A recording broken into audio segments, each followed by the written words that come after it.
নমস্কার, দেখছেন জি 24 ঘন্টা বাংলা ফাইট নিয়ে আপনার সঙ্গে রয়েছে আমি শুক্লা। গতকাল সিপির একটি নোটিফিকেশন এবং যাকে কেন্দ্র করে বিতর্ক, যেখানে শহরের প্রাণ কেন্দ্র ধর্মতলা, সেই জায়গায় কোনো রকম মিছিল মিটিং করা যাবে না, 144 ধারা জারি থাকছে এবং এরপরেই কিন্তু পুরো বিষয়টা একেবারে আদালত পর্যন্ত গড়ায়। কেন এই নোটিফিকেশন দিতে হলো? যদিও রাজ্যের তরফ থেকে বলা হচ্ছে গত বছর থেকেই হয়ে আসছে এবং এটা 2 মাস অন্তর অন্তর রিনিউ করা হয়, কিন্তু তারপরেও একগুচ্ছ প্রশ্ন সামনে আসছে। সাধারণ মানুষের প্রশ্ন, যারা মিছিলের অনুমতি চেয়ে অনুমতি পাননি তাদের প্রশ্ন, আদালতে নির্দিষ্ট কিছু প্রশ্ন রয়েছে। সে সমস্ত প্রশ্নের উত্তর হয়তো আগামী সোমবার পাওয়া যাবে, কারণ সোমবার দিন আরও বেশ কিছু বিষয় আদালত জানতে চেয়েছে রাজ্যের তরফ থেকে, সে বিষয়ে নিশ্চয়ই ব্যাখ্যা দেওয়া হবে। আমরা সেই বিষয় নিয়ে তো আলোচনা করবই এবং সেই সঙ্গেই গতকালই আপনারা জানেন যে মুখ্যমন্ত্রী মমতা বন্দ্যোপাধ্যায় জানিয়েছেন যে 12,000 পুলিশ নিয়োগ, সেখানে এই বিষয়টা নিয়ে কোনো রকম কোনো সমস্যা নেই। সমস্যাটা তৈরি হলো সেখানে যখন তিনি বললেন যে ডাক্তারদের কথা, অর্থাৎ ডাক্তাররা একদিকে পড়াশোনা করছেন, অন্যদিকে চিকিৎসা পরিষেবা দিচ্ছেন, সেক্ষেত্রে ট্রেনিং এবং একই সঙ্গে ডিউটি পুলিশটাও চালিয়ে যাবেন, কারণ তার হাতে এত ম্যান পাওয়ার নেই। তাহলে কি রাজ্যের মুখ্যমন্ত্রী মমতা বন্দ্যোপাধ্যায়, প্রশাসনিক প্রধান, পুলিশের ট্রেনিং অর্থাৎ পুলিশের যে শিক্ষা, সেই শিক্ষার সঙ্গে আপোষ করার কথা বলছেন? যাকে কেন্দ্র করে কিন্তু বিতর্ক। এই দুটো বিষয় নিয়ে আলোচনা করবো, তবে শুরুতে আপনাদেরকে দেখাবো গতকাল সিপির নির্দেশ, যাকে কেন্দ্র করে বিতর্ক এবং পুরোটা আদালত পর্যন্ত গড়িয়েছে। দেখুন প্রতিবেদন। আরজিকর কাণ্ডে প্রতিবাদে এখনও রাস্তায় নামছেন অনেকে। এই আবহে কলকাতার প্রাণ কেন্দ্র ধর্মতলা চত্বরে জমায়েত নিষিদ্ধ করেছে কলকাতা পুলিশ। ওই নির্দেশ কার্যকর থাকবে আগামী 2 মাসের জন্য। তাতে বলা হয়েছে ধর্মতলা চত্বরে 25শে সেপ্টেম্বর থেকে আগামী 23শে নভেম্বর পর্যন্ত 5 জনের বেশি জমায়েত করা যাবে না। এই বিজ্ঞপ্তি জারি করেন কলকাতা পুলিশ কমিশনার মনোজ বর্মা। ধর্মতলায় মিছিল করার কথা ছিল সিপিএমের, তার অনুমতি না মেলায় পুলিশ কমিশনারের নির্দেশকে চ্যালেঞ্জ করে আদালতে দ্বারস্থ হয়েছে তারা। জুনিয়র ডাক্তাররাও একটি মিছিলের আবেদন করেছিল পুলিশের কাছে, কিন্তু অনুমতি না মেলায় তারাও আদালতে দ্বারস্থ। এদিন হাইকোর্টের বিচারপতি রাজশ্রী ভারদ্বাজের এজলাসে ছিল মামলার শুনানি। রাজ্য আদালতকে জানায় 163 ধারা আগেকার 144 ধারা, নতুন কিছু নয়। 2023 সাল থেকে এটা লাগু আছে। প্রতি 6 মাস পর পর এর পুনর্নবীকরণ করা হয়। এটা শুধু কেসি দাস থেকে ভিক্টোরিয়া হাউস পর্যন্ত বলবৎ আছে। আইনজীবী বিকাশ রঞ্জন ভট্টাচার্য সওয়াল করেন, রাজ্যের এই বক্তব্য ঠিক নয়। তখন বিচারপতি রাজশ্রী ভারদ্বাজ মন্তব্য করেন, তাহলে এই এলাকায় যে পুজোগুলো হয় সেগুলির কি হবে? সেগুলির অনুমতি তো বাতিল করতে হবে। রাজ্য জানিয়ে দেয় একদমই না। 163 ধারা আগেকার 144 ধারা শুধুমাত্র ওই 50 থেকে 60 মিটার এলাকার জন্যই বহাল। 163 ধারা কত দূর তা আগামী সোমবার আদালতে জানাবে রাজ্য। পাশাপাশি সিদ্ধান্ত নেবে রাজ্য মিছিলের অনুমতি নিয়েও। যা কলকাতা পুলিশ কমিশনার তার নোটিফিকেশানে বলেছেন আর যা ওরা আদালতে বলল তা কমপ্লিটলি ডিফারেন্ট। যে 144 জারি আছে কেসি দাস থেকে শুরু করে ভিক্টোরিয়া হাউস, এই 50 মিটার এরিয়া, বাদবাকি এরিয়া তারা কোনো এই 163 যে নতুন আইন 160 বিএনএসের যে প্রহিবিটরি অর্ডার, বাকি বউবাজার বা হেরেস্ট্রি অঞ্চলে তার কোনো রেস্ট্রিকশন নেই। আশা করা যায় যেহেতু সোমবারে আগামী দিন আবার মামলা রেখেছে, আশা করা যায় ওরা প্রপার ইনস্ট্রাকশন নিয়ে আসবে এবং এই ব্যাপারে জাস্টিফিকেশান দেবে কেন নোটিফিকেশান এই কথা বলা আছে আর কেন এই কথা আদালতে তারা জানাচ্ছে। সেই নির্দেশিকার মধ্যে লেখা হচ্ছে যে সেখানে কিছু ভায়োলেন্স হবে এরকম কোনো খবর পাওয়া গেছে। 14ই অগাস্ট রাত্রে আরজিকরের ভেতরে ঢুকে ভাঙচুর করে এলো যে দুষ্কৃতীরা, সেই খবর পায় না। আর পুলিশ এরকম মন গড়া খবর পায় যে যেখানে ডাক্তারদের মিছিলে, যেখানে মানুষের মিছিলে হিংসাত্মক ঘটনা ঘটবে। তাই আমরা এই বিষয়টিকে আমরা হাইকোর্টে চ্যালেঞ্জ করেছিলাম। আগামী সোমবারের শুনানিতে ওই মামলার গতি প্রকৃতি কোন দিকে গড়ায় সেদিকেই তাকিয়ে সব পক্ষই। ক্যামেরায় সৌমেনের সঙ্গে অনুবাংশু, জি 24 ঘন্টা। আলোচনা করবো যাদের সঙ্গে আলোচনা করবো, আসুন তাদের সঙ্গে পরিচয় করিয়ে দিই। মৃত্যুঞ্জয় পাল তৃণমূল কংগ্রেসের তরফ থেকে আমাদের সঙ্গে রয়েছেন, দেবাশিস ধর বিজেপির তরফ থেকে আমাদের সঙ্গে রয়েছেন, শতরূপ ঘোষ সিপিআইএম এর তরফ থেকে আমাদের সঙ্গে রয়েছেন সত্যজিৎ বন্দ্যোপাধ্যায় প্রাক্তন পুলিশ কর্তা। প্রত্যেককে স্বাগত জানাবো। তবে সত্যজিৎ বাবু, আপনাকে দিয়ে শুরু করতে চাইবো। সিপির এই নির্দেশিকাকে কিভাবে দেখছেন? কারণ আমরা জানি আরজিকর কাণ্ডের আবহ, প্রতিদিনই রাস্তাঘাটে মিটিং মিছিল চলছে আরজিকর কাণ্ডের প্রতিবাদ। জাস্টিসের কারণে কিন্তু পথে নেমেছে শুধুমাত্র রাজনৈতিক দল নয়, বিভিন্ন স্তরের মানুষ, তারা কিন্তু প্রতিবাদে এখনো পর্যন্ত রয়েছেন। আর সেই জায়গায় এই ধরনের একটা নোটিফিকেশন, দেখুন অ্যাকচুয়ালি যেই জায়গাটা 163 বিএনএস একটা জারি করা হয়েছে, একটা নতুন রাস্তা শুধু যোগ করা হয়েছে, সেটা হচ্ছে বেন্টিং স্ট্রিট। আমরা যখন রেগুলার অফিসার ছিলাম, ডেপুটি পুলিশ কমিশনার ছিলাম কিংবা অ্যাসিস্ট্যান্ট কমিশনার ছিলাম, তখনও এই পুরো জুরিসডিকশন ধরেই এটা 100 তখনকার যুগে 144 ছিল, 144 আমাদের জারি করতে থাকতে হতো। অর্থাৎ রাজভবনের ঠিক আগের রাস্তাটা থেকে শুরু হচ্ছে আর কি। এবং যে যখন কোনো মিসিং যা কিছু রানী রাসমণি এমনিতে আটকানো হতো, এবং ওই 144 তারা ব্রেক করতেন এবং ওখান থেকে আমরা অ্যারেস্ট করতাম। অ্যারেস্ট করে নিয়ারেস্ট আমরা প্রেসিডেন্সি জেলে ম্যাজিস্ট্রেট থাকতেন, ওখান থেকে বেল হয়ে যেত। এই সিস্টেম করা ছিল। অর্থাৎ 144 যেই জুরিসডিকশনটাই জারি করা ছিল, যে মেইনলি হেয়ার স্ট্রিট জুরিসডিকশন, সেই জুরিসডিকশনটাই আছে, শুধু একমাত্র বেন্টিং স্ট্রিটটা যোগ করা হয়েছে। এই হচ্ছে বেন্টিং স্ট্রিটটা আগে ছিল না, বেন্টিং স্ট্রিটটা যোগ করা হয়েছে। আমার মনে হচ্ছে নিশ্চয়ই কোনো কারণ আছে, যেই কারণটা আমি আনঅফিশিয়ালি এখানে ওপেন টিভিতে বলা ঠিক নয়, কিন্তু আমার মনে হচ্ছে যে এই যে ডাক্তারদের যে টিচিল এসেছিল, তারা যে ডিমান্ড করেছিল যে বেন্টিং স্ট্রিট পর্যন্ত আমাদের আসতে দিতে হবে, সেই জন্যই মনে হয় বেন্টিং স্ট্রিটটা পর্যন্ত 163টা ডিক্লেয়ার করা হয়েছে। আর ফর ইউর ইনফরমেশন, আমি হেয়ার স্ট্রিটের চার্জেও ছিলাম, তখন আমি দেখেছি যে এইসব জায়গায় যেই জুরিসডিকশনটার কথা বলা হচ্ছে, এখানে খুব একটা বড় পুজোর কোনো ব্যাপারটা নেই। না, আদালত আজকে তো এই পুজোর প্রসঙ্গ উঠেওছে। হ্যাঁ, আমি সেইটাই বলছি যে বড় পুজোর কোনো ব্যাপারটা নেই এখানে। বড় পুজো বলতে একমাত্র সজলের পুজোটা আছে মুচিপাড়ার দিকটায়, যেটা আপনি জানেন লেবুতলা পার্কের দিকে, ওটা খুব বড় পুজো। বড় পুজো বা ছোট পুজো বলতে ব্যাপার না, যে কোনো পুজোতেই মানুষের সমাগম হয় এবং সেখানে অবশ্যই 5-এর অধিক মানুষ হয়। হ্যাঁ, অ্যাকচুয়ালি মেইন জায়গাটা পড়ে আছে আমাদের রাজভবন এবং রাইটার্স বিল্ডিং পেছনে, এবং রিজার্ভ ব্যাংক তার পেছনে, তারপরে স্ট্যান্ড ব্যাংক রোড। এই জুরিসডিকশন সম্পূর্ণ মিলে যদি থাকেও খুব ছোট ছোট 2-1টা পুজো হতে পারে, আমার মনে হয় সেটার জন্য পুলিশ আলাদা ব্যবস্থা নিশ্চয়ই নেবে। এটুকুই আমার বক্তব্য। সতেরো, যেটা হচ্ছে সত্যজিৎ দা দুর্ভাগ্যজনকভাবে একেবারেই ভুল বললেন। বেন্টিং স্ট্রিটটা যোগ করা নেই। ইনফ্যাক্ট গতকাল পরশুদিন যে অর্ডারটা পাস করা আছে, সেখানে স্পেসিফিক্যালি লেখা আছে যে বেন্টিং স্ট্রিটটা অর্ডার থেকে এক্সক্লুড করা আছে। উনি হি ইজ মিস্টেকেন। অর্ডারে পরিষ্কার লেখা আছে যে এই কতগুলো থানার নাম করে এই থানা এলাকার মধ্যে Bowbazar police station, Hare Street police station, headquarter traffic গার্ডের মধ্যে কেসিদাস ক্রসিং থেকে Victoria House within bracket CSC head office and its vicinity excluding Bentinck Street. অতএব যেটা সত্যজিৎ দা বললেন সেটা একেবারেই ঠিক না। এর আগের যা ছিল ওনাদের সময়কালের সঙ্গে এটার একেবারে কোনো সম্পর্ক নেই। এক, দ্বিতীয় কথা হচ্ছে, আমি একটা কথা একটু বোঝার জন্য জিজ্ঞেস করছি। প্রথম কথা হচ্ছে যেটা বলছেন যে গত বছর 30শে নভেম্বর থেকে এই অর্ডারটা আছে এবং 2 মাস অন্তর অন্তর রিনিউ করা হচ্ছে। বেশ, আমি যতদূর জানি গত বছর 30শে নভেম্বরটা দুর্গাপুজোর পরে এসেছিল, অর্থাৎ দুর্গাপুজোর সময় এরকম কোনো অর্ডার ছিল না। তাতে গত বছর কলকাতায় দুর্গাপুজো হতে কোনো অসুবিধা হয়নি তো? মানে মা দুর্গা বাবুঘাট থেকে ফিরে যাননি তো, কলকাতায় ঢুকেছিলেন তো? অতএব এই যে কথাটা বলা হচ্ছে যে এইটা করা হচ্ছে দুর্গাপুজো সুচারুভাবে করার জন্য, এটা একেবারে ফালতু কথা। 2 নম্বর কথা। 3 নম্বর কথা, 30শে নভেম্বর থেকে আজকে পর্যন্ত এটা টানা চলছে, 2 মাস অন্তর অন্তর রিনিউ করা হয়। অর্থাৎ এই 21শে জুলাইও অর্ডারটা কার্যকর ছিল। সেক্ষেত্রে 21শে জুলাই ভিক্টোরিয়া হাউসের সামনে একটি রাজনৈতিক দলের যে সভা হলো, কলকাতা শহরটা কি তাদের বাপের সম্পত্তি, তাদের বাবার সম্পত্তি, যারা মঞ্চে উঠে ভাষণ দিল 21শে জুলাই? কলকাতা পুলিশের যদি অর্ডার থেকে থাকে ভিক্টোরিয়া হাউসের সামনে সভা করা যাবে না, সেক্ষেত্রে কলকাতার পুলিশ মন্ত্রী বা পশ্চিমবাংলার পুলিশ মন্ত্রী কলকাতা পুলিশের অর্ডারকে ভায়োলেট করে ওখানে সভা করছেন, আর কলকাতা পুলিশ দাঁড়িয়ে দাঁড়িয়ে স্যালুট করে সেই সভা করাচ্ছে। এইটাকে আমরা গণতন্ত্র বলবো, আইন বলবো, নাকি এটাকে শ্যামলামো বলবো? তৎকালীন পুলিশ কমিশনার বিনীত গোয়েল তিনি নোটিফিকেশন জারি করেছিলেন এবং পুলিশ মন্ত্রী তিনি প্রধান বক্তা হিসেবে বক্তব্য পেশ করেছিলেন। প্রশ্নটা ব্যক্তি পুলিশ কমিশনারের নয়, প্রশ্নটা একটা সিস্টেমের। আজকে পুলিশ কমিশনার যিনি মুখ্যমন্ত্রী আছেন তাকে দেখে স্যালুট করছেন, যদি ইনি মুখ্যমন্ত্রী না থাকতেন তাহলে এই সমস্ত ফরমান ওনার দেওয়ারও ক্ষমতা হতো না, পুলিশ কমিশনারের মানারও ব্যাপার ছিল না। সুতরাং এখানে প্রশ্নটা পুলিশের বা পুলিশ কমিশনারের নয়, যাদের হাতে পুলিশ কমিশনারের টিকিটে ধরা আছে তাদের প্রশ্ন। আমি একটা কথা আপনাকে বলি যে আপনারা জানেন গতকাল আপনারাই মেনশন করলেন আমাদের ওখানে মিটিং ছিল। কীরকম করে এরা দেখুন, প্রথম আপনারা জানেন যে এদের সরকার আসার পরে এরা একেবারে অশোক স্তম্ভ দেওয়া লেটার হেডে সরকারি অর্ডার ইস্যু করেছিল যে ভিক্টোরিয়া হাউসের সামনে একমাত্র তৃণমূল কংগ্রেস ছাড়া কোনো রাজনৈতিক দল সভা করতে পারবে না।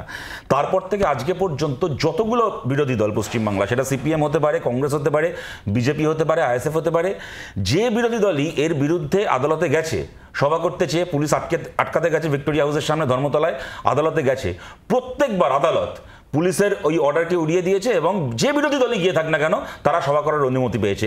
সেই কারণে কি হতে চলেছে এরা জানে বলে গতকাল আমাদের সভা পরশুদিন বিকেলবেলায় অর্ডার পাস করে দিল, যাতে কিনা বিকেল মানে আমাদের সভাটা যাতে মানে আদালতে যাওয়ার সময়টুকু আমরা না পাই। আমরা ওই সমস্ত অর্ডারের তোয়াক্কা না করে গতকাল ওখানে বামপন্থীদের সভা হয়েছে। প্রশ্ন সেইটা নয়। কেন কথাটা আমি বলছি দেখুন, মানে এটাকে আপনারা কি বলবেন, স্লোগান ছিল নাকি দলতন্ত্র নয় গণতন্ত্র চাই। গণতন্ত্রের কি মহান নমুনা দেখুন, গত বছর মানে আমি 2023 সালের কথা বলছি, ধর্মতলার যে স্পটে মমতা বন্দ্যোপাধ্যায় সভা করেছেন 21শে জুলাই, ঠিক 40 দিন পরে একেবারে ওই জায়গায় সভা করার জন্য মোহাম্মদ সেলিম বিমান বসুর নামে থানায় এফআইআর হয়েছে এবং সেই মামলা আজ অব্দি চলছে। এইটা হচ্ছে পশ্চিমবাংলার গণতন্ত্র। আমি কোনো তৃণমূলের যিনি প্রতিনিধি আছেন ওনার কাছ থেকে কোনো ডান দিক বাঁ দিক সিপিএম খুব খারাপ না শুনে আমি জাস্ট একটা সহজ প্রশ্নের সহজ উত্তর চাই, তা হলো যদি এই অর্ডার গত 30শে নভেম্বর থেকে বলবৎ থাকে, সেক্ষেত্রে 21শে জুলাই ওই জায়গাতে সভাটা কি করে হলো? মৃত্যুঞ্জয়দার কাছে যাবো অবশ্যই, তবে তার আগে দেবাশিস বাবু আপনার কাছ থেকে জানার চেষ্টা করবো, এই যে সিপি নোটিফিকেশন এবং তারপরে আদালতের বেশ কিছু প্রশ্ন, শতরূপদা বেশ কিছু প্রশ্ন করছেন, সেই জায়গা থেকে দাঁড়িয়ে কি মনে হচ্ছে, যেখানে আমরা জানি যে মহামান্য সুপ্রিম কোর্ট বলেছে যে আরজি করে ঘটনায় যদি কোনো রকম মিছিল সংগঠিত হয় সেটাতে রাজ্য তার অধিকার প্রয়োগ করবে না বা চাপ প্রয়োগ করবে না, এটাকে যেভাবে দেখা উচিত সেই জায়গাটা কোথাও কি মানা হচ্ছে? এখানে কোথাও তো সেই আবার ক্ষমতা প্রদর্শনের বিষয়টা কি চলে আসছে না? দেখুন, এই দ্বিচারিতার ব্যাপারটা তো প্রত্যেকটা ক্ষেত্রেই, মানে শতরূপ যে এক্সাম্পল গুলো দিয়েছেন এবং আরো অনেক এক্সাম্পল আছে যেটা আমরা সাইড করতে পারি, কিন্তু যেটা মেন প্রশ্ন হচ্ছে যে প্রথমত এই যে 163 ধারা প্রয়োগ, মানে এটা একটা হাস্যস্কর ব্যাপার, কারণ কলকাতা যে এরিয়াতে এগুলো বলবৎ করা হবে এখানে প্রত্যেক দিনই 163 ধারা ভায়োলেটেড হচ্ছে। তো সেই ক্ষেত্রে দাঁড়িয়ে শাসকের উদ্দেশ্যটা কি সেটা আপনাকে বুঝতে হবে। শাসকের উদ্দেশ্য হচ্ছে যে কোনো ভাবে কোনো বিরোধী কণ্ঠস্বর থাকবে না, যে দলেরই হোক না কেন, যে ধরনের মতবাদের মানুষই হোক না কেন, সেটা নিউট্রালি হোক বা পলিটিক্যাল পার্টির ব্যানারে হোক। তো সেই জায়গায় দাঁড়িয়ে যে কেন, মানে এটা একটাই তার উদ্দেশ্য, মানুষের আওয়াজকে প্রতিহত করা, এছাড়া অন্য কোনো উদ্দেশ্য নেই। এবং সব থেকে এটা আপনি দেখবেন যে যেটা শতরূপ এক্সাম্পল দিল বারবার করে, যে যখন সেটা শাসক দলের হয়ে করছেন বা যিনি মাননীয় মুখ্যমন্ত্রী বা পুলিশ মন্ত্রী নিজেই বলুন না কেন, তিনি নিজে যখন করছেন তাহলে কি করে সেই মানে অনুমতি আসছে, বা সেটা তাহলে একজন পুলিশ কমিশনারের হাতে যে ম্যাজিস্ট্রেরিয়াল পাওয়ার আছে সেটা কি এই সেক্ষেত্রে কি আলাদা কোনো পাওয়ার উনি বলবৎ করছেন? সেটা নিশ্চয়ই নয়। তো সেক্ষেত্রে যদি না হয় তাহলে বাকিদের ক্ষেত্রে আমরা এটা ধরে নিতে পারি। আর সব থেকে বড় কথা, দুর্গাপুজোর সময় যে প্রত্যেকটি দিনই এই অর্ডার ভায়োলেটেড হবে এবং তার জন্য তাদের তো প্রত্যেক দিন মানুষের এগেনস্টে আপনাকে প্রসিকিউশন দিতে হবে। তো এটা কি করে সম্ভব হয় এবং এটার জন্য আপনি কিভাবে মানে এটাকে বলবৎ করবেন? এবং অবশ্যই এটা যে ঘটনা ঘটেছে আমরা আদালতের মানে দ্বারস্থ তো সবাই হবে, এটা নিয়ে কোনো সন্দেহ নেই। এবং এই অর্ডার কোনোভাবেই থাকবে না, এটা নিশ্চিতভাবে বলা যায়। একটা মানে বারবার এই যে প্রচেষ্টা অত্যন্ত ভুল, এবং এটা থেকে শাসক কবে শিখবে মানে এইভাবে মানুষের গণতান্ত্রিক অধিকারকে কিভাবে দমিয়ে রাখা যায় আমি জানি না, বিশেষ করে কলকাতার মতো শহরে। একদমই। মৃত্যুঞ্জয়, তাহলে কি বলবেন, মানে শাসক দলের জন্য এক ধরনের নিয়ম, অন্যান্য রাজনৈতিক দল বা অন্য যে কোনো সংগঠনের জন্য আলাদা নিয়ম, এটাই কি তাহলে ধরে নিতে হবে? প্রথমত বলি, 9ই আগস্ট আরজি করের ঘটনা ঘটার পর থেকে এখনো অবধি যেই দুজন রাজনৈতিক দলের প্রতিনিধি আজকে আপনাদের স্টুডিওতে আছেন, তারাও বিভিন্ন ধরনের আন্দোলন, বিভিন্ন ধরনের মিটিং মিছিল এবং শ্যামবাজারের বুকে দুটো রাজনৈতিক দল একাধিক কন্টিনিউ তারা সব মঞ্চ করে তারা প্রতিবাদ করছেন। এরকম আমাদের পশ্চিমবঙ্গে গণতন্ত্রকে হত্যা করা বা কণ্ঠ রোধ করা বিরোধীদের, এটা এখন হয় না বলেই এই আন্দোলন, বিভিন্ন আন্দোলন, অরাজনৈতিক হোক রাজনৈতিক আন্দোলন আমরা পশ্চিমবঙ্গের বুকে তো দেখলাম 45 দিন ধরে এবং দেখছি।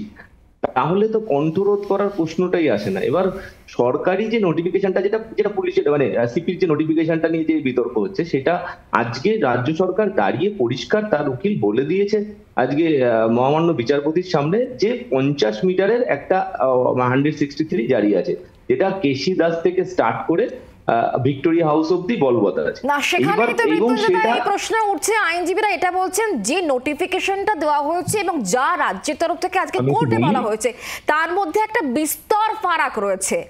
ফারাক কি আছে না, রাজ্য সরকার নিশ্চিতভাবে তার আইনজীবীরা বলবেন এবং সোমবার নেক্সট ডেট আছে, সেখানে নিশ্চিতভাবে ক্লিয়ার করে আরো বলতে পারবে। আমার পরিষ্কার কথা হলো যে একটা রাজনৈতিক দল, যে কোনো রাজনৈতিক দল এবং অরাজনৈতিক দলের আন্দোলন হচ্ছে, আমরা দেখছি, সেখানে কোনোভাবেই আটকানো হচ্ছে না। প্রথম পয়েন্ট এটা। দ্বিতীয় পয়েন্ট হলো যে যেটা রাজ্য সরকার বলেছে যে 23শে নভেম্বর 2023 থেকে এই প্রত্যেক 2 মাস অন্তর অন্তর রিভিউ হয় এবং রিভিউ হওয়ার পরে যখনও কোনো কিছু মনে হয় তখন চেঞ্জ হয়। 21শে জুলাই নিয়ে প্রশ্ন হচ্ছে, যেখানে রাজ্য সরকারের উকিল বলছে 2 মাস পর পর রিভিউ হয়, সেখানে যদি কোনো রাজনৈতিক দল পারমিশন চাইছে এবং তৃণমূল কংগ্রেস পারমিশন চাওয়ার পরে যদি তৃণমূল কংগ্রেসকে আইন যদি পুলিশ মনে করে পারমিশন দেবে, সেখানে তো অন্য রাজনৈতিক দলের কোনো ব্যাপার নেই। শ্যামবাজারে তো কেউ 40 দিন ধরে মঞ্চ বেঁধে সভা করছে, কোনো তো অসুবিধা হচ্ছে না।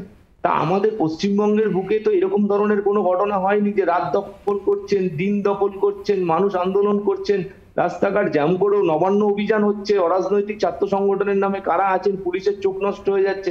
আমরা তো দেখছি গত বছর নবান্ন অভিযানের নামে একজন এসিপি কে কিভাবে পিটিয়ে মারার চেষ্টা হয়েছিল, আমরা তো দেখেছি।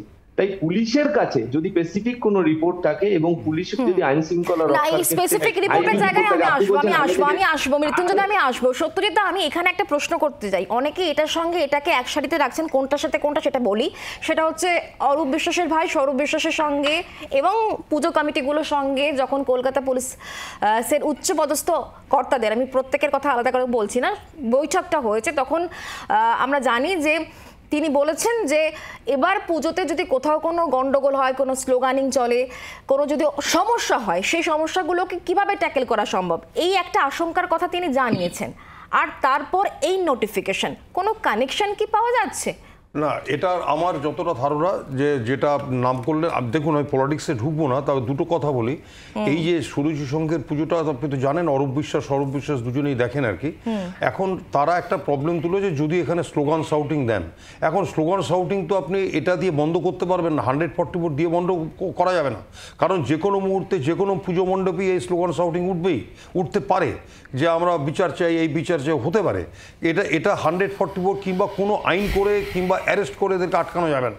একটা বিশাল মব যাচ্ছে হয়তো ভিতরে, পুজো মণ্ডপের ভিতরে, সেই পুজো মণ্ডপের ভিতরে যদি 5 জন কি 10 জন স্লোগান ওঠায় কিংবা যদি কেউ ওঠায়, কিংবা সময়বদ্ধভাবে যদি একটা স্লোগান ওঠায়, সেই স্লোগানকে বন্ধ করার কোনো আবার রাস্তা ওখানে নেই। এবং জোর করে বন্ধ করতে গেলে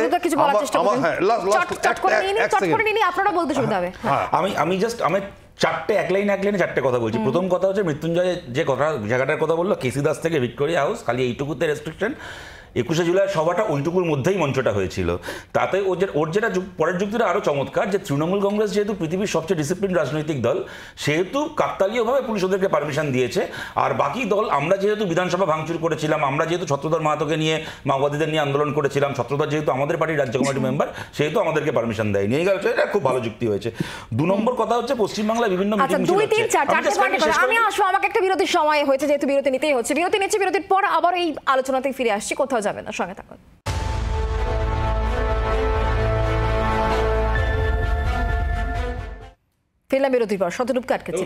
বলছিলাম দ্বিতীয় কথা হচ্ছে মৃত্যুঞ্জয় যেটা বললেন যে বিভিন্ন মিটিং মিছিল 45 দিন ধরে হচ্ছে, ঠিক কথা। আবার যারা মিটিং মিছিল করেছেন, কোনো রাজনৈতিক দল করেন না, যে মহিলারা রাত দখল করেছেন, তাদেরকে থানায় ডেকে এনে এখন কেস দেওয়া হচ্ছে, এইটাও ঘটনা। এবং 3 নম্বর সবচেয়ে গুরুত্বপূর্ণ কথা একটা বুঝুন, এই যে পুলিশ স্টেট তৈরি করছে, কোথাও কোনো গন্ডগোল হয়নি, কিন্তু পুলিশ বলছে আমাদের ধারণা হলেও হতে পারে, তাই আমরা মিটিং করতে দেবো না। এর পরের ধাপ হচ্ছে কেউ কোনো ঝামেলা করেনি, কিন্তু পুলিশ গিয়ে বলবে আমার ধারণা আপনি সামনের সপ্তাহে কিছু একটা করতে পারেন, তাই আপনাকে অ্যারেস্ট করলাম। আপনাদের মতো মিডিয়া হাউসে ঢুকে এসে বলবে আপনারা কোনো দেশবিরোধী খবর দেখাননি, কিন্তু আমাদের ধারণা সামনের মাসে আপনারা কোনো দেশদ্রোহী খবর দেখাতে পারেন, অতএব আপনাদের চ্যানেলটাকে বন্ধ করে দিলাম, আপনাদের এডিটোরিয়াল বোর্ড মেম্বারদেরকে গ্রেপ্তার করলাম। এইভাবেই ফ্যাসিবাদ আসে। কেউ কোনো অপরাধ করেনি, কিন্তু পুলিশের মনে হয়েছে এ বোধহয় অপরাধ করলেও করতে পারে, অতএব এর ওপর আমি পুলিশি হস্তক্ষেপ করব। এই পুলিশ স্টেটকে, প্রশ্ন একটা মিটিং মিছিলের নয়, কিন্তু এই পুলিশ স্টেট গঠন করাটাকে, এটাকে অ্যালাউ করা যায় কিনা, এটা আপনারা ভেবে দেখুন। কলকাতা পুলিশ সোর্স দেখাচ্ছে যে ঝামেলা হয় না মোহনবাগান ইস্ট বেঙ্গল ম্যাচে, সেই ম্যাচ বন্ধ হয়ে যায়। যেখানে কোনো নাশকতা হয় না সল্টলেকে ডাক্তারদের অবস্থানে, তার জন্য একজন গ্রেফতার হয়ে যায়। কিন্তু যেখানে গন্ডগোল হয় আরজি করে, তার কোনো খবর থাকে না, লোকে ঢুকে আমরা আলোচনায় থাকবো। সেই সঙ্গে যে আলোচনা করব, অবশ্যই ট্রেনিং আর ডিউটি কি একই সঙ্গে করা সম্ভব, সেই জায়গায় ট্রেনিং করে, অর্থাৎ শিক্ষার জায়গাটায় কোথাও কি আপোষ করা হচ্ছে, প্রশ্ন উঠছে। এই প্রশ্নের উত্তর খুঁজবে, একটা বিরতি নিচ্ছি, বিরতির পর ফিরে আসছি, সঙ্গে থাকুন।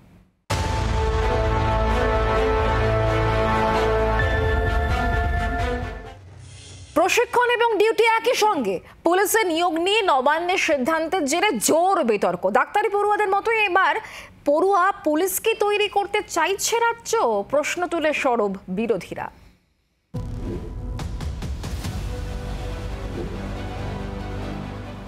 ওই 3 মাস 6 মাসের ট্রেনিং দেওয়ার প্রয়োজন নেই, কারণ আমার অত ম্যান পাওয়ার নেই, ম্যান পাওয়ারটা সব জায়গায় দিতে হয়। রাজ্যের নিরাপত্তা ব্যবস্থাকে নতুন করে প্রশ্নের মুখে দাঁড় করিয়েছে আরজিকর কাণ্ড। প্রশ্ন উঠেছে সিভিক ভলান্টিয়ারদের ভূমিকা নিয়েও। এই পরিস্থিতিতে পুলিশে 12,000 কর্মী নিয়োগের সিদ্ধান্ত নিয়েছে নবান্ন। এবার তাতেও বিতর্ক, কারণ রাজ্য চাইছে প্রশিক্ষণ চলতে চলতেই এবার থেকে ডিউটি করবেন পুলিশ কর্মীরা। ডাক্তাররা যেমন আমি এখন অ্যালাউ করে দিয়েছি, যারা পিজিটি করে মনে করুন, বা এমএস করে, এমডি করে, নানা রকম আছে, তো তারা ডাব্লিউবি মানে ইন্টার্ন করবার পর তাদের আমি বলেছি তারা পড়াশোনাও করবে, আবার তারা চিকিৎসাটাও করবে, সেরকম পুলিশের ডিউটিও করবে, আবার ট্রেনিংটাও নেবে। বৃহস্পতিবার মুখ্যমন্ত্রী মমতা বন্দ্যোপাধ্যায় পুলিশে নিয়োগের কথা ঘোষণা করতেই দানা বাঁধে বিতর্ক। প্রশ্ন ওঠে, আরজিকরে তরুণী চিকিৎসককে ধর্ষণ ও খুনের ঘটনায় যেখানে মূল অভিযুক্তই সিভিক ভলান্টিয়ার, সেখানে প্রশিক্ষণ শেষ না করেই হাসপাতালগুলি নিরাপত্তায় কেন পুলিশ মোতায়েনের সিদ্ধান্ত নেওয়া হলো? নিয়ম অনুযায়ী 2 ধাপে লিখিত ও শারীরিক পরীক্ষায় পাশ করার পর পুলিশের প্রশিক্ষণ প্রক্রিয়া শুরু হয়। প্রশিক্ষণের জন্য নির্দিষ্ট পুলিশ ট্রেনিং স্কুল রয়েছে। অফিসার বা সাব ইন্সপেক্টর পদের জন্য 1 বছর প্রশিক্ষণ হয়। কনস্টেবলদের কমপক্ষে 6 মাস প্রশিক্ষণ দেওয়া হয়। বিরোধীদের অভিযোগ, পুলিশ নিয়োগের নিয়ম না মেনে বেআইনি কাজ করছে নবান্ন। সম্পূর্ণ বেআইনি কাজ। পুলিশের যে নিজস্ব হ্যান্ডবুক আছে, ট্রেনিংয়ের যে রুলস আছে, সেটাকে ভায়োলেশন করা হচ্ছে। ট্রেনিংয়ে থাকা মহিলা পুলিশকে ব্যবহার করেছে পশ্চিমবঙ্গ পুলিশ। তার বৈধতাটা সরকারি নোটিফিকেশন করে আনার ব্যবস্থা করা হয়েছে, যে ট্রেনিরা ডিউটিও করবে, ট্রেনিংও করবে। আমি ট্রেনিদের বলবো, তাদেরও ঐক্যবদ্ধ হয়ে প্রতিবাদ করার অধিকার রয়েছে। প্রতিবাদ করা এবং এটা রিফিউজ করা। রাজ্য অভিযোগ ওড়ালেও বিতর্ক থামছে না। প্রশ্ন উঠছে, প্রশিক্ষণ শেষ না করা পুলিশ কর্মীরা কি পেশাদারিত্ব দেখাতে পারবেন? দক্ষতার সঙ্গে রক্ষা করতে পারবেন আইন শৃঙ্খলা? ব্যুরো রিপোর্ট, জি 24 ঘন্টা। সত্যজিৎ দা, কোন জায়গায় কম্প্রোমাইজ করা হচ্ছে? মানে আপনি এক সময় যখন প্রথমে ট্রেনিং করেছিলেন, সেই সময়টা নিশ্চয়ই মনে পড়ছে। আপনি বলছিলেন খানিকক্ষণ আগে যে এটা কঠোর ট্রেনিং, অনেক কিছু শিখতে হয়, জানতে হয়, তার নিশ্চয়ই নির্দিষ্ট একটা বিষয় রয়েছে, মানে এটা একটা স্পেসিফিক কারণ রয়েছে, নির্দিষ্ট কারণ রয়েছে, সে কারণে এই ট্রেনিং। সেই জায়গায় কম্প্রোমাইজ না, অ্যাকচুয়ালি যেটা বললেন যে ডিউটি এবং একসাথে ট্রেনিং দুটোই একসাথে চলবে, সেটা আমি ঠিক বুঝে উঠতে পারছি না। কিন্তু যেটা দরকার সেটা বলছি আপনাকে। আমাদের সময় যখন আমরা ট্রেনিং নিয়েছি, আজ থেকে 49 বছর আগে, মানে 76 সালে, তখন কিন্তু একটা কথা ছিল, সেখানে আমাদের কোনো ভাগ ছিল না, আনতে হতো না। আমরা ট্রেনিং কমপ্লিট করে ঢুকেছি, কারণ তখন ওখানে ঘোড়ায় চড়া থেকে রিভলভার, রাইফেল শুটিং, সব কিছু, ক্রিমিনোলজি, মেডিকেল জুরিস, সব কিছু কমপ্লিট করে আসতে হতো। কিন্তু ঘটনা হচ্ছে যে কিন্তু পুজোর সময়, মানে আপনি 49 বছর আগে যেটা বলছেন, সেটা নিশ্চয়ই এই ধারাটাই এখনো অবধি বজায় রয়েছে, এরপর থেকে বদলে যাবে। ছিল মাঝখানে, আজ থেকে কয়েক বছর আগে যখন আমরা ডেপুটি কমিশনার ছিলাম, এসিপি ছিলাম, তখন দেখতাম যে ট্রেনিং থেকে তাদেরকে তুলে আনা হচ্ছে পুজোর সময় কিংবা ঈদে কিংবা বড় ল অ্যান্ড অর্ডারে। তখন অ্যাকচুয়ালি পুলিশ ক্রাইসিস ছিল। একটা জিনিস শুক্লা, যেটা সত্যি কথা বলা দরকার আছে, 1 লাখ লোকের জন্য 97 জন পুলিশ আছে পশ্চিমবঙ্গে। Total Kolkata police, Paschimbanga police সব মিলিয়ে বলছি 97.2। কিন্তু ঘটনা হচ্ছে এত পরিমাণে ম্যান পাওয়ার গোটা পুলিশ বাহিনীর আমাদের রাজ্যে নেই। তখন হয় কি, এমার্জেন্সির সময় তখন তাদেরকে তুলে নিয়ে আসা হয়, এবং তুলে নিয়ে এসে ওই 2 দিন ডিউটি করে তাদেরকে পাঠানো হয়। শুধুমাত্র পুজোর কথা ভেবে যে করা হচ্ছে না, এটা আমি বুঝতে পারছি না। যদি পুজোর জন্য কিংবা না, মমতা বন্দ্যোপাধ্যায় কোথাও বলেননি পুজোর কথা। পুজোর কথা ভেবে এটা করা হচ্ছে। ম্যান পাওয়ারের কথা তিনি সামগ্রিকভাবে বলছেন, শুধুমাত্র পুজোর কথা তিনি কিন্তু উল্লেখ বলেননি। ঠিকই বলেছেন আপনি। যদি সম্পূর্ণ পুজো বাদ দিয়ে যদি কোনো এক্সট্রা ইমার্জেন্সি বাদ দিয়ে যদি সাইমেন্টেনাসলি তাদের ট্রেনিং এবং ডিউটি হয়, তাহলে কিন্তু ট্রেনিংটা কিন্তু পুরোপুরি হবে না। কারণ আমাদের পুলিশ বাহিনী কনস্টেবলই হোক, সাব ইন্সপেক্টর, সার্জেন্ট যাই হোক না কেন, ডিওয়াইএসপি, তাদের রিগোরাস ট্রেনিং হয়। এই ট্রেনিং এ যদি ভাঙ হয় তাহলে কিন্তু খুব, তাহলে কি হতে পারে সেই প্রশ্নটাই তো এই মুহূর্তে ঘুরে ফিরে আসছে। শতরূপদা কি বলবেন? দেখুন, প্রথম কথা হচ্ছে একটা জিনিসের থেকে পরিষ্কার হলো, সেটা মমতা বন্দ্যোপাধ্যায় নিজেই স্বীকার করলেন যে গত 12-13 বছরে পশ্চিমবাংলার পুলিশের রিক্রুটমেন্ট হয়নি, যে কারণে আজকে এই পরিস্থিতি।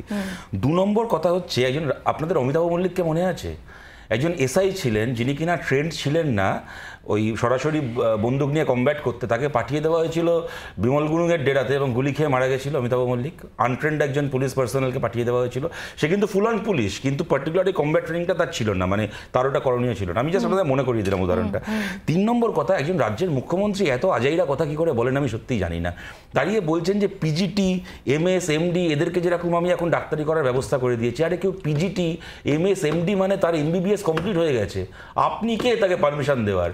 তাকে ভারতের সংবিধান এবং মেডিকেল সায়েন্স, মেডিকেল ল তাকে পারমিশন দিয়েছে, সে ফুল অন ডাক্তার। একজন পিজিটি হচ্ছে ডাক্তারির কোর্স কমপ্লিট করে এমবিবিএস হওয়া একজন ডাক্তার। পিজিটি মানে সে পোস্ট গ্রাজুয়েট ট্রেনিং, সে কোনো একটা মানে স্পেসিফিক, এখন সে হয় গাইনোকোলজি, নয় কার্ডিওলজি, নয় নেফ্রোলজি, কোনো একটা স্পেসিফিক সে এখন স্ট্রিমে হায়ার স্টাডিজ করছে। এমএস, এমডি মানে হচ্ছে সে হায়ার স্টাডিজ করছে, কিন্তু তার এমবিবিএস ডিগ্রি কমপ্লিট, সে ডাক্তার হয়ে গেছে। সে কোনো ট্রেনি নয়, সে কোনো ডাক্তারি স্টুডেন্ট নয়, সে একজন ডাক্তার। তার সাথে আপনি কম্পেয়ার করছেন যে এখনো পুলিশ হয়ে ওঠেনি। মানেটা হচ্ছে একটা লোক ল কলেজে ভর্তি হলো, ফার্স্ট ইয়ারে পড়ছে ল কলেজে, তাকে আপনি সিনিয়র অ্যাডভোকেট করে কোর্টে মামলা করতে পাঠিয়ে দিচ্ছেন। এবং উল্টো দিক থেকে আমি যদি বলি শুক্লা, ধরুন যে ডাক্তারের ডাক্তারি কমপ্লিট হয়নি, যদি আমি বলছি পিজিটি, এমএসএমডি এর মধ্যে পড়ে না, কিন্তু ধরুন মেডিকেল কলেজের একজন ফার্স্ট ইয়ার কি সেকেন্ড ইয়ারের স্টুডেন্ট যে এখন ডাক্তার হয়ে ওঠেনি, তার কাছে কি আপনি আপনার কোনো আপনজনের বাইপাস সার্জারি করাতে চাইবেন? ঠিক তেমনই যে এখনো পুলিশ হয়ে ওঠেনি, তার হাতে কি আপনি পুলিশিং করতে চাইবেন? এমনি পশ্চিমবাংলার এখন যারা পুলিশ আছে, যারা পাশ করা মানে ডিগ্রি মানে কোর্স কমপ্লিট করে নেওয়া পুলিশগুলোকে দেখলেই মনে হয় এদের কোর্স বোধহয় কমপ্লিট হয়নি।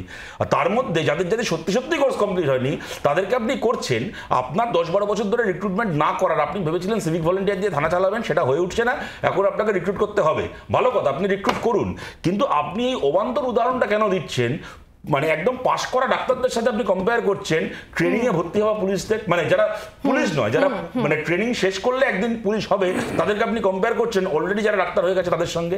একদমই। দেবাশিস বাবু, আপনি কিভাবে দেখছেন মমতা বন্দ্যোপাধ্যায়ের কথা, যেখানে তিনি বলছেন যে আমার হাতে এত ম্যান পাওয়ার নেই এবং এই 3 মাস 6 মাসের ট্রেনিং দিলে পরে চলবে না, খুব কম সময় ট্রেনিং নিয়ে একেবারে তাদেরকে কাজে নামতে হবে। কোন জায়গায় আমরা তাহলে আপোষ করছি? কি হতে পারে ভবিষ্যৎ আগামী সময়?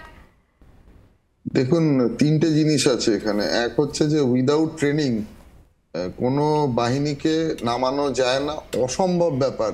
তাকে বেসিক পুলিশিং শিখে আসতে হয়, তাকে ল, ইন্ডিয়ান জুডিশিয়াল যে সিস্টেম আছে, মানে কনস্টেবলদের যতটুকু জানার ততটুকু জানতেই হবে প্রথম।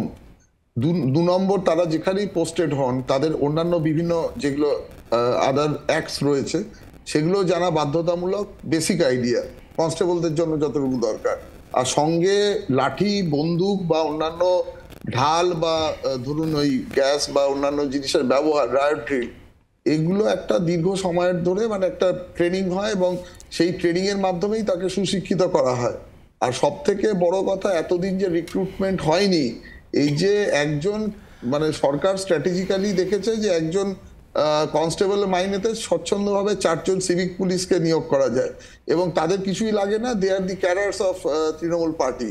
তো সেক্ষেত্রে কিভাবে ইলেকশন হয়, তাদের ইলেকশনের সময় বা অন্যান্য ল অ্যান্ড অর্ডারে পুলিশের যে পোশাক পরিয়ে বা ওই আমাদের যারা র্যাব বা অন্যান্য বাহিনী রয়েছে তাদের পোশাক পরিয়ে স্বচ্ছন্দে পাঠিয়ে দেওয়া যায়। কিন্তু কনস্টেবলদের ক্ষেত্রে আমি এটুকু বলতে পারি যে আপনারা ভালো করে খবর নিয়ে দেখবেন বা আমাদের যা যা ইনপুটস আছে এবং সকলেরই এই ইনপুটস আছে, 90 থেকে 95% কনস্টেবল যারা রয়েছেন তারা কিন্তু এই সরকারের ঘোর বিরোধী। মানে একদম মানে যদি সঠিক তথ্য নেওয়া যায়, এটা তো পরের বিষয়।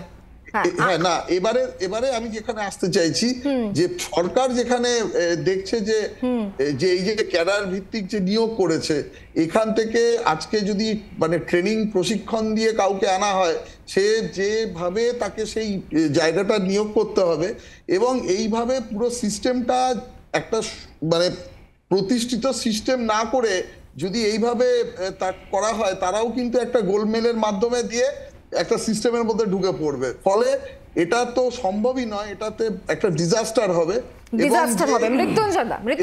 যে পদ্ধতি একটা ডিজাস্টারের পথে, তাহলে কি আমরা চলছি এই মুহূর্তে, চলবো আগামী সময়ে এরকম হলে পরে? এটাই যদি নিয়ম হয়ে যায় আগামী দিনে। আমি আসবো দেবাশিস বাবু, আমি আসবো। উত্তর নি অনেকগুলো প্রশ্ন জমে গেছে। প্রথম কথা হলো যে শুক্লা, তুমি যদি পারমিশন দাও তাহলে আমি আগের টপিকের উপরে শতরূপকে দুটো লাইন শুধু বলি। আগের টপিক নেই, এই টপিকেই বলি আমরা আমার আগের বিষয়ে আলোচনা। আমার হাতে সময় টপিকে বলা যাবে না, আগের টপিকে যে যা খুশি বলে যাবে। আচ্ছা, সময় সংক্ষিপ্ত, ঠিক আছে, খুব ভালো কথা। আমি বলছি যে দেখুন, পশ্চিমবঙ্গ পুলিশে, ওয়েস্ট বেঙ্গল পুলিশের যদি ট্রেনিংটা হচ্ছে বারাকপুরে বা কলকাতা পুলিশের ট্রেনিং হচ্ছে কেপিটি, যদি একজন অফিসার র্যাঙ্কের বা সার্জেন্ট র্যাঙ্কের 1 বছরের ট্রেনিং হয়, এটা শুধু আমাদের আমলে নয়, বামফ্রন্ট আমলেও এই যে ল অ্যান্ড অর্ডার ইস্যুতে, বড় ইস্যুতে যখন 3 মাস ট্রেনিং এর পরে, আমি বারবার বলছি 3 মাস যদি ট্রেনিং হয়ে থাকে, বিভিন্ন ক্ষেত্রে দেখা গেছে তাদের নিয়ে এসে, যেমন দুর্গাপুজোর কথা বলছিলেন সত্যজিৎ বাবু, দুর্গাপুজোতে বা ঈদের সময় তাদের কিন্তু ডিউটিতে দেওয়া হয়েছে। তাহলে 1 বছরের ট্রেনিংটা যে চলে, তার মধ্যে 3 মাস ট্রেনিং হয়ে গেলে এই ধরনের, এবার কি কি ধরনের আপনাকে ব্যবহার করা হবে, কিভাবে ব্যবহার করা হবে, সেটা কিন্তু বলা হয়নি। বড় ল অ্যান্ড অর্ডার ইস্যুতে, ধরুন আরজি করের ক্ষেত্রে যদি কারোকে যদি ওখানে যদি ডিউটিতে দেওয়া হয়, তাতে অসুবিধাটা কোথায়? সেখানে তো এটা আগেও হয়েছে। তুমি নিশ্চয়ই জানো, তুমি যে কথাটা বলছো ঠিক, কিন্তু ব্যাপারটা হচ্ছে দুর্গাপুজো বা এই ধরনের কোনো বড় ইভেন্ট, ধরো ইডেনে একটা বড় খেলা আছে, সেখানে ক্রাউড ম্যানেজমেন্টের জন্য খালি পুলিশের যারা ট্রেনিং নয়, সেখানে আমি তোমায় বলি,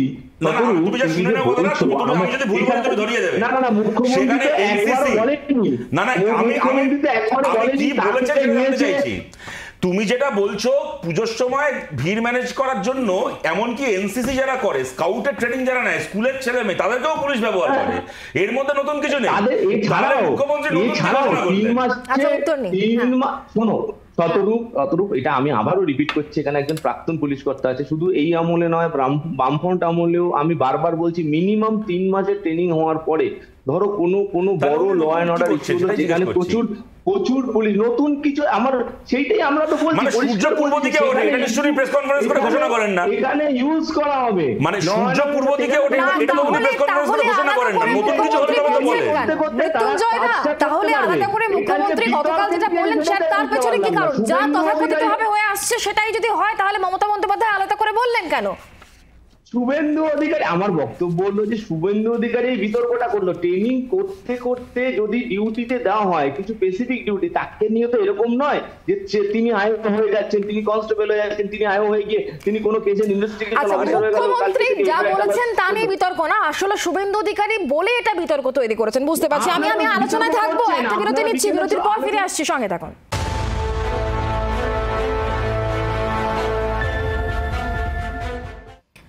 মৃত্যুঞ্জয় দায়ের কাছে আবার যাবে। মৃত্যুঞ্জয়, এটাই বলা হচ্ছে যে নিয়োগ মানে এখন আসলে তৃণমূলীকরণ, এবং এই যে পুলিশের ট্রেনিংটা কমপ্লিট করতে দেওয়া হচ্ছে না, আসলে এই ট্রেনিং যে রুলস, সেটাকেই তো ব্রেক করা হচ্ছে, এটাই তো বলা হচ্ছে, ভায়োলেট করা হচ্ছে, কি বলবেন? আমার কথা হলো, শুভেন্দু অধিকারী আমাদের মানে আগে তৃণমূল সরকারের তো মন্ত্রিসভায় মন্ত্রী ছিল, উনি তো এতদিন ধরে বিধায়ক, উনি তো জানেন এইগুলো, এই মানে অবাস্তব কথাগুলো কেন বলছেন? একজন, ধরো এই যে 14ই আগস্ট রাতে আরজি করের ঘটনায় এত লক্ষ লক্ষ মানুষ রাস্তায় নামলো, এর আগে তো এরকম কোনো ঘটনা আমরা দেখিনি বা এরকম হয়নি।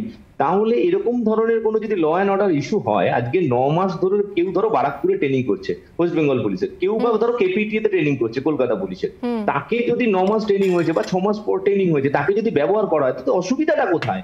আমি তো বুঝতে পারছি না, এটা নিয়ে বিতর্কের কি আছে? এইটা তো ব্যবহার করা হয়েছে, এর আগেও বিভিন্ন ইস্যুতে ব্যবহার করা হয়েছে, আগামী দিনেও যদি কোনো জায়গায় হয়, মুখ্যমন্ত্রী সেটাই বলেছে ব্যবহার করা হবে।